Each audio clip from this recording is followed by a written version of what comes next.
আমরা ধর্মের ভিত্তিতে জাতিতে কোনো বিভক্তি চাই না। ধর্মকে রাজনৈতিক হাতিয়ার হিসাবে আমরা ব্যবহার করতে চাই না। গত ফ্যাসিবাদী শক্তি আপনাদেরকে ব্যবহার করার চেষ্টা করেছে। আমরা বাংলাদেশে হিন্দু, বৌদ্ধ, খ্রিস্টান, মুসলিম, অমুসলিম, পাহাড়ি, সমতলী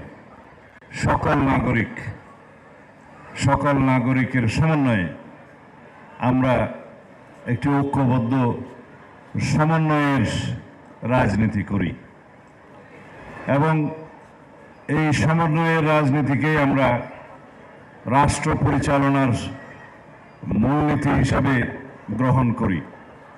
সুতরাং আমাদের মধ্যে বিএনপি আমরা যারা বাংলাদেশে জাতীয়তাবাদে বিশ্বাস করি, আমরা ধর্মের ভিত্তিতে জাতিতে কোনো বিভক্তি চাই না। আমরা ধর্মের ব্যবহার করে ধর্মকে রাজনৈতিক হাতিয়ার হিসাবে আমরা ব্যবহার করতে চাই না, কখনো চাইনি। আমরা বিভাজনের রাজনীতির বিরুদ্ধে ধর্মের ভিত্তিতে। আমরা এই দেশের সবাই নাগরিক, সাংবিধানিকভাবে আমরা সবাই সিটিজেন। এখানে কেউ যেন আমরা সম্প্রদায় না হই, আমরা যেন সবাই সিটিজেন হই। সেজন্য সিটিজেনের সমস্ত অধিকার সাংবিধানিকভাবে যা উল্লেখ করা হয়েছে সেটা কার্যকরভাবে প্রয়োগ করাই হবে আমাদের লক্ষ্য।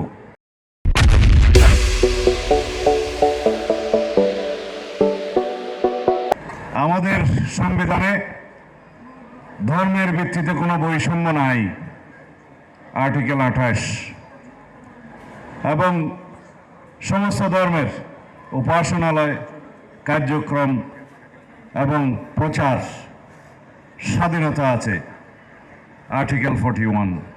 কিন্তু কার্যকরভাবে এটার প্রয়োগ আমরা নিশ্চিত করব। অতীতে হয়তো আমরা দেখেছি রাজনৈতিকভাবে বিভিন্ন কারণে গত ফ্যাসিবাদী শক্তি আপনাদেরকে ব্যবহার করার চেষ্টা করেছে, ভোটের বাক্স হিসেবে ব্যবহার করার চেষ্টা করেছে।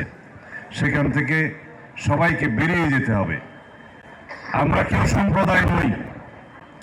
বাংলাদেশের সবাই যার যার নিজ নিজ ধর্ম চর্চা স্বাধীনভাবে করবে। আমরা সবাই হয়তো কেউ এক এক ধর্মের অবলম্বন করতে পারে, ধর্মাবলম্বী হতে পারে। নিজেরা যেন কেউ সম্প্রদায় হিসেবে পরিচয় না দিই, সিটিজেন হিসেবে পরিচয় দিই। এবং আমাদের নীতি হচ্ছে, বাংলাদেশ জাতীয়তাবাদী দলের নীতি হচ্ছে, ধর্ম যার যার, রাষ্ট্র সবার। ধর্ম যার যার, নিরাপত্তা পাবার অধিকার সবার। সেই নিরাপত্তাটাই